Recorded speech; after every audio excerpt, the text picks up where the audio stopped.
Dans cette vidéo, nous allons voir comment nous pouvons utiliser des anecdotes ou des histoires lors de nos entretiens d'embauche.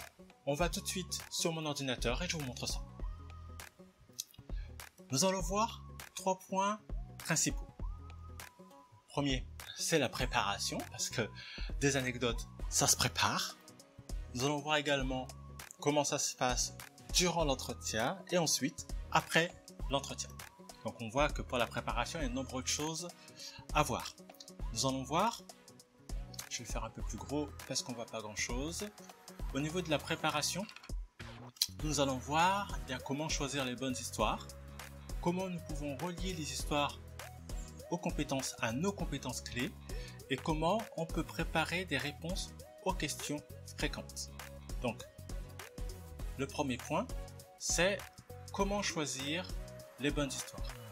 Donc, les bonnes histoires que l'on veut citer lorsque nous sommes en entretien de recrutement, ce sera systématiquement des histoires ou des anecdotes qui sont liées avec votre expérience professionnelle.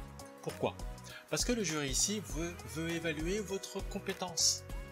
Et le fait d'utiliser des exemples ou des anecdotes va montrer à votre jury quelque part si vous avez suggéré une situation. Si, eh bien, grâce à votre anecdote, vous avez montré eh bien, les compétences que vous avez. C'est pourquoi il est essentiel effectivement de se préparer et de réfléchir aux anecdotes que vous pourrez utiliser.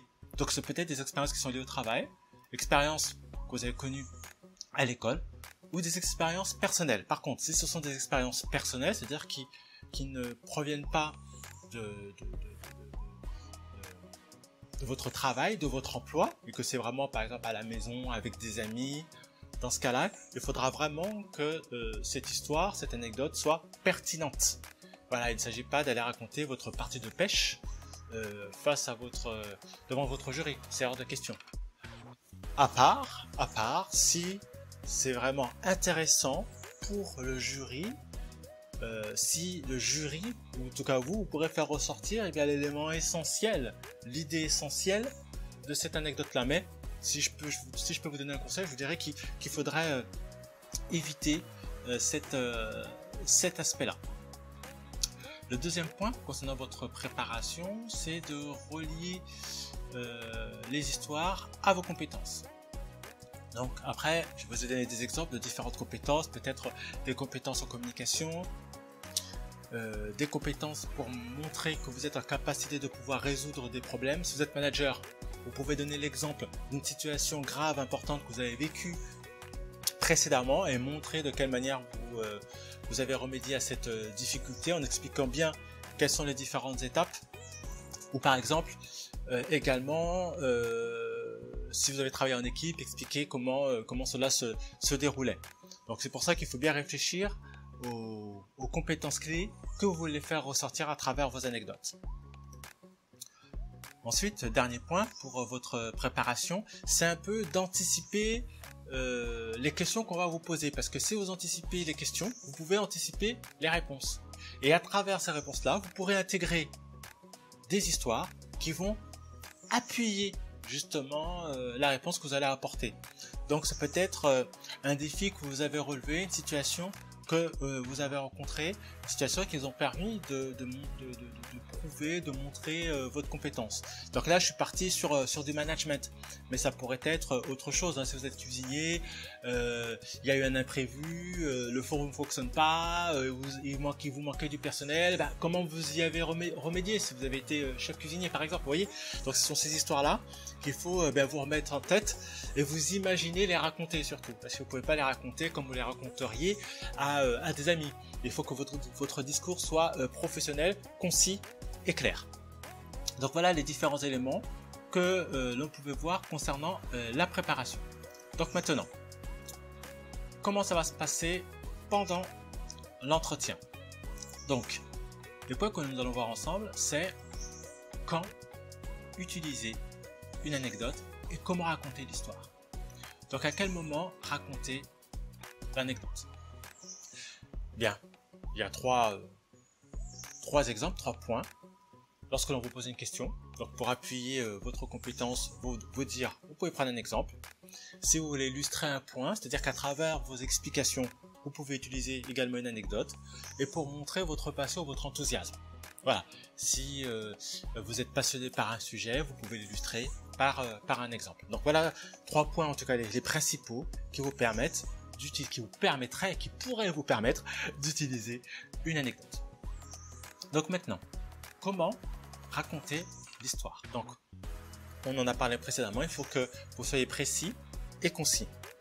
Il faut vraiment raconter ce qui s'est passé, expliquer ce qu'a été votre rôle, ce que vous avez fait. En fin de compte, il faut toujours avoir à l'esprit, c'est un peu comme c'est du storytelling, hein, il faut raconter avant, pendant et après. Quel a été votre rôle? Quel a été l'effet de vos actions? C'est ça qui va intéresser votre jury de recrutement. Ensuite, bien entendu, il faut qu'il y ait un lien entre l'histoire et ce que vous racontez. Donc l'histoire que vous racontez et l'échange que vous avez avec votre jury. Sinon, vous risqueriez de faire du hors-sujet. Donc maintenant, on va passer à la partie suivante, c'est-à-dire ce qui va se passer après l'entretien. En tout cas, quelle démarche vous devez avoir après l'entretien. Donc, bien évidemment, après l'entretien, premier conseil que je vous donne, c'est de réfléchir à la manière dont ça s'est passé pour voir comment vous pourrez améliorer votre prochaine fois.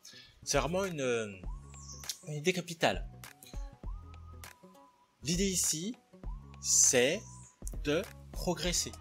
Il faut systématiquement que nous soyons dans une pensée, dans un dispositif d'évolution continue. C'est pas parce qu'on a fait ça de cette manière-là et que ça s'est bien passé qu'on peut pas réfléchir à la manière dont on peut encore s'améliorer, parce qu'on peut toujours s'améliorer. Sinon, vous allez rester sur vos acquis et vous allez jamais progresser. Donc,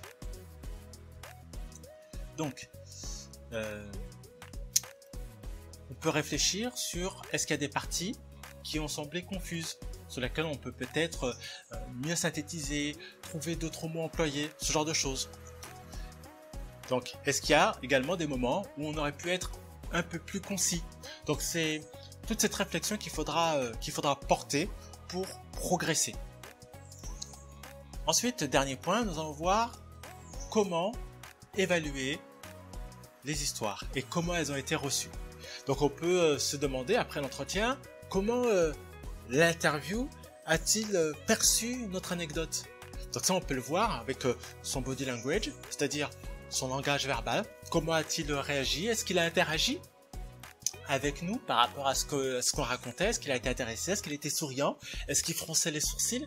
Donc ça, ce sont des petits messages qui d'ailleurs, pendant l'entretien, devraient vous donner des signaux pour pouvoir réagir en fonction justement de sa réaction. Deuxième question, est-ce qu'il a posé des questions sur l'histoire? S'il a posé des questions sur l'histoire, c'est que premièrement, l'histoire a été intéressante, normalement, et secondo, parce que il veut que peut-être que vous fassiez ressortir des éléments supplémentaires, qu'il souhaite avoir des informations. Donc, profitez de cette expérience-là pour pouvoir, bien quelque part, briller et montrer votre valeur. Donc voilà les idées que je voulais échanger avec vous à travers cette vidéo qui avait pour thème comment utiliser des exemples ou des anecdotes lors de votre entretien d'embauche. Si vous voulez avoir plus d'informations, prendre un rendez-vous gratuit avec moi ou si vous souhaitez obtenir des ressources gratuites, tout est dans la description. Je vous dis à bientôt pour une prochaine vidéo.